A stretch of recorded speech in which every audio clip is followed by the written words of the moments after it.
and welcome to the 2017 City of Riverside City Council debates. My name is Damian O'Farrell, and I'm the president of the Raincross Group.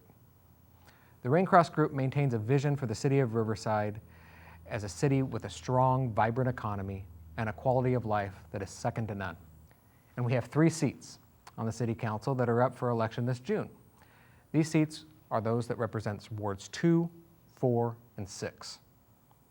To this end, the Raincross Group is proud to co-sponsor the 2017 City Council debates along with the PIC Group, the Press Enterprise, and Charter Communications. A recording will be available through Charter's Community Access channel as well as the Raincross Group's website for your review and to share with your neighbors. Remember, this June's election is through a mail-in ballot, so please don't forget to vote before June 6th. Thanks, Damian. Of course, you are joining us for the 2017 Raincross Riverside City Council debates. We are so glad to have you today. The election will be held on June 6th, but this is an all-mail-in election, so you need to mail your ballots in. The ballot must be postmarked by June 6th. You can also drop your ballot off at designated locations. The sponsor of these debates, we thank, of course, the Raincross Group, the Press Enterprise, the PIC Group, and Charter Communications. And we'd like to acknowledge the Neighborhood Alliance for providing us with feedback on the questions that were drafted today. The candidates for Ward 2 for this upcoming election are Kevin Dawson. He is a community volunteer. John Harris. Mr. Harris is a pastor and small businessman. And Andy Melendrez. Mr. Melendrez is the incumbent councilman and also a businessman. And we thank you, gentlemen, for participating today, and more importantly, for deciding to seek office in our great city of Riverside. It's quite a commitment, and we thank you all for your commitment to the community. We are going to ask a series of questions. The candidates will have 1 minute to respond. I reserve the right to follow up as well. We're going to start with Mr. Dawson, and the first question is to be answered by all 3 candidates. In 2 or 3 sentences, why do you want to serve on the City Council for the next 4 years? Keep it brief. Keep it brief. Well,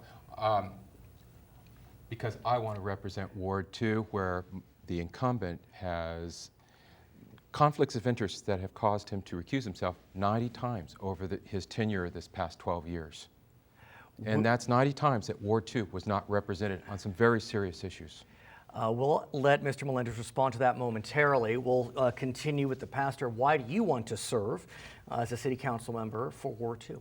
I'm delighted with the opportunity, Brad, to share and to infuse in my ward a compelling vision, one that encompasses business, safety and security, legacy and unity. Mr. Melendrez, why don't you answer the question, and then I'd like you to respond to the allegation of conflicts of interest. Okay. I've been a city councilman now for 11 years, going on my 12th year. We have seen tremendous change in Ward 2. We have seen the University Avenue just transition into a new avenue. We used to have prostitution, gang members, drug dealing, bad hotels, bad liquor stores.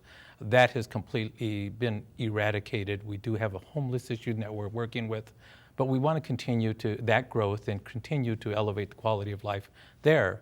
But also at our university neighborhoods, we have we've had some issues with some of the students. I formed a strong partnership with the University of California at Riverside, and we've also worked with many of those investors who were renting to many students to be able to calm that and be able to bring this back to a regular neighborhood. Could you respond to this statement of Mr. Dawson with regard to conflicts of interest? Sure, I've been on the council 11 years. That has never, ever been an issue. One of the things that I have done is that I have invested in downtown Riverside. I believed in downtown Riverside in 1984 when I bought my first property down there. Again, I've been in there almost 12 years, 11 years. That has never, ever been an issue, and I've never been... Have you had to recuse yourself 90 times? It sounds to me a little bit exaggerated. I have not seen any proof of that, but I've never had to recuse myself from anything that affected our Ward 2 our Ward 2 constituents. Okay, let's continue our question now to Mr. Harris and Mr. Melendrez and then Mr. Dawson. We'd like you to list your top 3 priorities. Literally list 1, 2, 3. Yes, number one, giving the grassroots feedback, knocking on doors, and becoming acquainted with the electorate. The number one issue for Ward 2, if not across the city, is theft and crime. And I'm going to come in with some viable strategies that I've been working with some law enforcement. So grassroots, theft, Right. crime. Mr. Melendrez. Would you repeat the question? Of one more course. time? List your top 3 priorities for Ward 2. Well, one, obviously, when you talk about the quality of life, it's important that you have law enforcement. You also So have law enforcement, police and fire, and also educational access to education. So- and we've brought those to our community. Police, fire, Fire, education. education. Mr. Dawson. And- Do you want to? I guess police and fire could be one. Yes, so what's your? and roads. We think roads Roads. are so important to our community. Okay, Mr. There's a Dawson. disconnect in this city Just between, list your top 3. well, You can talk about community enga- disconnects later. We want your top 3 community as a list. engagement, legacy project on our side, access to the county park, and fiscal responsibility. Okay. Next question. What is the single most important problem in your ward, and how should it be fixed? We start with Mr. Melendrez. One of the things that we've had occur, and it occurs throughout the state of California, is that we had a realignment where we had a release of non-violent individuals who were in prisons. We've had 3 waves of that, and I think every community is dealing with that issue. Obviously, we need to pick up our police department. We're down to 350 officers. We've made a commitment to increasing that to 410 officers. But again, that has been along with mail theft, has been a big issue in our community. Does I'll call it the halfway house on Yes. University Avenue, does that exacerbate the challenge as it relates to realignment? One of the things that happens when you have a sober living home or a halfway house, if it's not well managed, it creates a lot of problems in the community. Is it well managed in your mind? We have very few that are well managed. We think that we have to deal with those on a more broad basis. Mr. Dawson, what is the single most important problem in your area, and how would you plan to fix it? We have quality of life issues in my area. We have traffic, we have halfway houses. Very often we hear from the city, we can't bring any resources, we don't have the money. We're the city of innovation. We should be able to work smarter with what we have. Okay. Pastor, what would be the single most important issue, and how would you fix it? Infrastructure, making sure our roads and our expansion, our growth in our city as a municipality, specifically in Ward 2, is not only getting the attention that it deserves, but making sure we have good custodialship in it going forward from this point. Let me expand, if I may. As you know, the voters of Riverside were very generous in November, passing Measure M. Some of that money could go to roads. We also know that the state of California recently passed a transportation sales tax.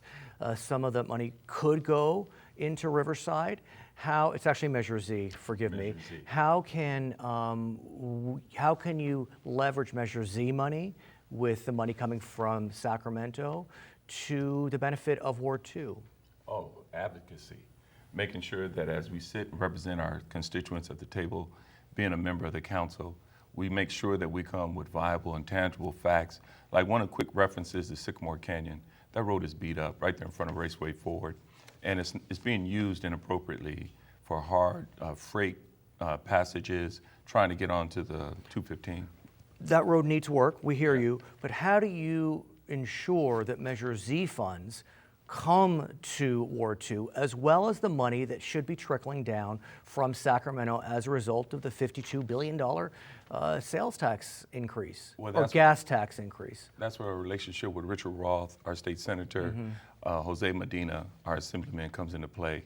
And we get together and make sure that what we're proposing as a city council is in compliance with what will release those funds so those given needs can be addressed. Okay, let's move to the next question.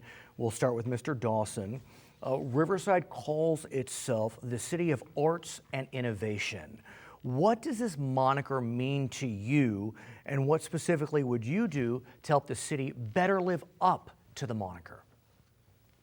Well, I'm very excited by a small startup business that's here in Riverside. It's over on Spruce. It's called Vocademy, and it is Gene Sherman has this business where he's teaching young people how to use their hands again, how to work in the trades, and he's tying into the maker movement. This is really important. We don't teach vocational arts in our public education system anymore. So what can you do, though, as a councilman on that front? You're not running for RUSD board, for example. I understand, but what we are trying to do is make good marriages of ideas. Look, we have 3 universities in our town. We want to keep the students that are coming out with degrees in engineering. We want them to be here. Don't we want people to do startups here, like, be the next Silicon Valley in the sense of somebody starting something in their garage? You do it with maker movement. Okay, Mr. Harris. Repeat the question, Brad. The question is, Riverside calls itself the City of Arts and Innovation. What does this moniker mean to you, and how will you work to live up to the moniker, if you buy into it? Yeah, I do buy into it. Matter of fact, that's one of the things that I have a lot of gratification about being native in Riverside. But to your question, Ward 2 is unique, and we have an organic and very huge capital asset coming in the form of CARB, California Air Resource Board. Yes.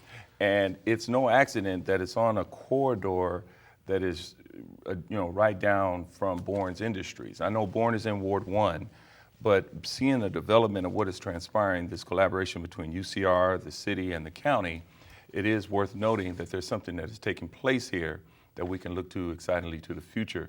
And also, as far as arts, we have a lot of under-mentored and developed artistic expressions and talents that we need to have fostered and coached.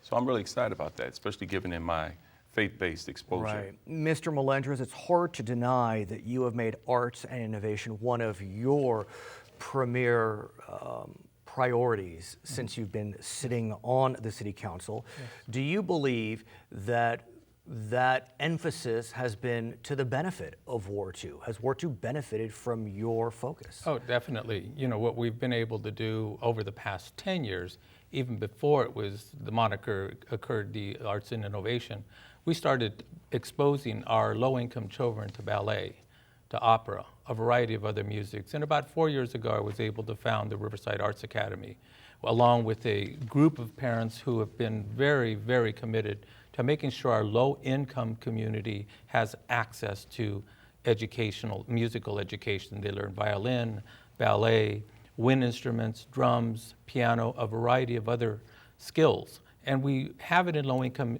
communities, not only because it is accessible to our low income, but we also have it in an area that's being revitalized, that in the past it had bad hotels and bad liquor store. So there's a huge transition going on University Avenue through the arts and through the music. I want to key off of what a few of you have said and focus on our universities here in the city of Riverside. We're going to start with Mr. Harris. And my question is, what steps would you take to diversify the local economy, nurture high-wage job growth in Riverside, and in answering, consider the fact that Riverside is blessed with 3 top-class universities, and how can those universities work to push along the desire to grow and diversify jobs? Well, first of all, you want to join in with the vision of Chancellor Wilcox at UCR, with their ultimate goal being to keep and retain a larger portion of the UCR graduates. And I know that's across the board with CBU and La Sierra University, not to mention RCC. There's collaborative efforts between the School of Medicine at UCR, nursing at RCC, and the nursing program at CBU. So these are good, strong middle-income vocations and professions. But in addition, there needs to be a very sincere and earnest reciprocation from local municipal leadership. In other words, it just isn't one where it's absentee, but you get in there and you show them the reasons why it's worth their interest to stay here and be the human capital that will raise the livability and equity of our city. Mr. Melendrez, given that you've sat on the council for 3 terms, talk to us about your achievements on this front. UCR, I believe, is in Ward 2, literally. Yes, absolutely. And so I want to get a sense how you've worked to specifically leverage UCR to the benefit of Ward 2 and all of the city of Riverside, and how, assuming re-election, if you are, will you continue to work to leverage UCR, Cal Baptist La Sierra? Sure. You know, partnering with UCR is so important. They are just the catalyst of Ward 2 and also an economic engine. One of the things that we've done there at the city is we've partnered with UCR, not only myself, but our staff. Well, we've been able to bring to the area our UC Path, which is now the Human Resources Department for the entire state university system. CARB is the other one, Clean Air Resources Board is the other, and also very strongly supported the UCR Medical School, working with our assembly member, our state senator, and everyone in the community, including the Greater Riverside Chambers of Commerce. And through that team, we've been able to secure those jobs that are going to be extremely, extremely profitable to our city. But what we know about UCR is it's seeing its day in the sun. I mean, UCR is now becoming one of the finer UCs in the entire state, and I can only imagine it will continue along those lines. So given that UCR is seeing its reputation, its desirability increase, how would you work to leverage that popularity to the benefit specifically of Ward 2, which admittedly faces some challenges? Yeah, obviously partnerships with local business people are so important. You want to be able to keep those students in town, those talented students. You've trained them here, they've gone to education here. You want to create those partnerships with local businesses so that they'll gain those skills. Very similar to what the UCR Medical School does. They find the hospitals, they do the internships, and then they grow from there. We want to be able to do that in the arts. We want to be able to do that in engineering. We want to be able to do that in other capacities as well. Mr. Dawson. I am a proud UCR graduate. My wife and I met in UCR, and she's a graduate too. I understand the campus. Let me tell you, these are well-educated people, but you're not going to keep them here in Riverside if we keep approving mega warehouses that are low-paying jobs, that have a low job per square foot. It's going to be automated. We need small incubator type of business or structures so that our graduates can stay here and develop small business, well-paying. We saw that in Orange County. My dad was an engineer for Rockwell International, and there's a whole 2 or 3 levels of small businesses surrounding those plants. And even with the downturn of the Cold War, those businesses have gone on to where those are the entrepreneurs driving the Orange County economy. We need that here. We need to replicate that kind of level of entrepreneurship here. Let's talk about warehouses. We'll start with you, Mr. Melendrez. I think you're next to be first. As you know, in February, the council split, but ultimately approved a large warehouse project that actually butted up against a residential neighborhood. I believe you're in opposition. Yes. That being said, I do want to speak with you about what we'll call the warehouse economy. Look, for better or for worse, the Inland Empire does have a lot of land and seems to attract a lot of warehouses. At some level, we have to thank Amazon for bringing a lot of jobs to the Inland Empire as a result of warehousing opportunities. But as Mr. Dawson does suggest, it's not an easy fix, and there are certain controversies surrounding it. Talk us through your views of the warehouse economy, why you opposed the measure in February, and what you think about warehouses on a go-forward basis. And we'll get to you two as well, of course. Yeah, sir. one of the things, the reason I oppose that is 1.4 million square feet, and it's going to be 150 to 160 feet from the neighbors' backyards. Right. It is severely going to impact their quality of life, which is the reason I opposed that facility. Sure. The other reason there is concern because warehouses sometimes bring in part-time work, temporary work for 6 months, and then you may have a job, you may not have a job. It might be $15, it might be $13 an hour. That's the average warehouse worker. Now, one of the things about the growth of the city of Riverside, you need to find a balance. You need to find a balance between the professional jobs and the warehouse jobs. The warehouses will eventually become automated, even more automated than they are today.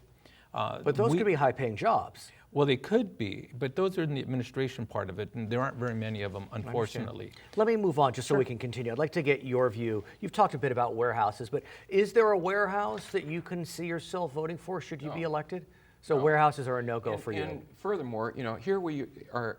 It's ironic that we went to such great pains to attract CARB to Riverside, and then we're approving warehouses. Those are smart people that work at CARB, and they know what the air quality impacts of warehouses are. There's a lot of professors at UCR. They commute from great distances, so they don't live in Riverside, and the same thing could end up happening at CARB. Mr. Harris, do you see yourself supporting warehouses in the future? Let me answer it this way, Brad. Please. First of all, this speaks to the core of strong leadership skills. From a historical standpoint, the city council person should have been out ahead of the curve. And there should have been strong negotiating and people skills demonstrated. That was not Mr. Melendrez in this instance, correct? I'm not asserting that. Yeah. I'm just saying the fact of the matter is we get to this pivotal tipping point where it's a straw that breaks the camel's back, and we have discontented and egregiously upset, rightfully so, residents. So yes, I'm one that looks forward to having a sense of balance. I think that we have for a long time our stay for warehouses. We need to now develop the kind of small businesses that's going to really feed our economy and stimulate the kind of growth that represents good and healthy municipal advancement. I want to jump to a topic that's been in the news a lot lately, and that is the question of immigration and deportation. As a result of the new administration in Washington, we know that there has been and will continue to be presumably an increase in efforts to deport those that are here without documentation. Now, we know that Riverside, like virtually every city in California, does not enforce federal immigration laws. It does not have a policy, though, specifically with regard to protecting undocumented residents. I want to ask very simply, we'll start with you, Mr. Dawson. Do you believe that Riverside should take a very clear position on the question of, I'll say sanctuary status, the term doesn't mean much, safe haven, safe zones, whatever it is. Should Riverside go on the record and say that it supports sanctuary, safe haven, safe zones? What does our city stand for if not for the people who live here? These people are neighbors, they work here. I think that we need to create a safe environment for them. But and do I'm not we talking need about harboring Right. criminals Of as they're course. being characterized. But my question is very specific. Should Riverside pass some type of resolution that declares that the city of Riverside is a sanctuary, safe haven, safe zone? I don't want to get caught up in the terms, but I think you know where I'm going. Yes or no? I think that we should have a public discussion about that, and to not put it on the council agenda and open it up to where the citizens can come and discuss it in a public forum is a disservice. Okay, I'd like to see what Mr. Harris says about this, especially since you are a member of the faith-based community. The sanctuary movement started in the faith-based arena, and again, I don't want to get caught up in what sanctuary means. I think you all know where I'm going. Do you believe the city of Riverside should go on record supporting sanctuary, safe haven, safe zone, whatever term you want to use? You need to let the Riversiders decide that, not be dictatorial, not constrain them and force it upon them. We are. So you believe that this issue should go to a vote? Yeah, we Not- should ask the people that make up Riverside. Go to a vote, not Yeah. go to a vote of the city council, but we should ask the voters whether they. That's No, okay. no. Given the status and the macro encompassing of this from a national, state, Well, and local, if it went to the vote of the people, would you support or oppose? I've got to see. I'm not fully aware, given that just yesterday. Or recently. Just yesterday, there was a federal judge stopping what the executive order was trying to accomplish. And so now it's up in a topsy-turvy situation. There needs to be a clear, definitive delineation of what it is that the federal government is trying to accomplish. Mr. Melendrez, you were very active in this question when the city of Menifee faced challenges. Yes. Briefly, do you believe that the city of Riverside should go on a record in support of sanctuary, safe haven, safe zones? Well, I think the city of Riverside needs to define. We have not defined it as a city. We can put it into other terms like Riverside Together. We need to let the residents know that we are in support of what they do and who they are. I grew up in a low-income community. I grew up in Casablanca. A majority of the individuals, when I was growing up there, were agricultural workers. Some were documented, some were not. Right. But we all had a good community together, hardworking individuals, and I think the city of Riverside does need to fully define who we are and how diverse we are. We have an old paper that's been sitting on our city hall wall for 10 years or longer talking about being a diverse community, but I think we need to re-emphasize that to our community. Okay, we now have time for closing statements. 1 minute each. Please stick to the 1 minute. We're going to start with Mr. Melendrez. And please feel free to address the camera. Thank you, Brad. My name is Andy Melendrez, and I have been your city council member for the past 11 years. We have seen tremendous success in the city of Riverside. We've also seen a huge transition on University Avenue, and we'll continue to see that. University neighborhood has been harmed by some of the party houses and some of the growth that the University of California has experienced. But I have worked with the neighbors to address those concerns, and I think we're headed in a different direction, a more positive direction. Sycamore Canyon, a very important neighborhood to our community. I continue to work with them and protect their quality of life. Canyon Crest, that is a very large community, obviously continue to do huge amounts of outreach and continue to work with some of the issues locally. I would be honored to have your vote and be the city council member for the next 4 years. Mr. Harris. Yes, I'm John Scott Harris. I'm born, raised in Ward 2. I'm the only one in this campaign election season that can say that. My 4-point platform is clear. It's business. Me and my wife are small business owners. We operate, and we're very fortunate to have a growing and thriving medical practice. I believe in safety and security. I've given some results in areas that identify with the principles of what we're facing across the board, not only in our ward, but in our city.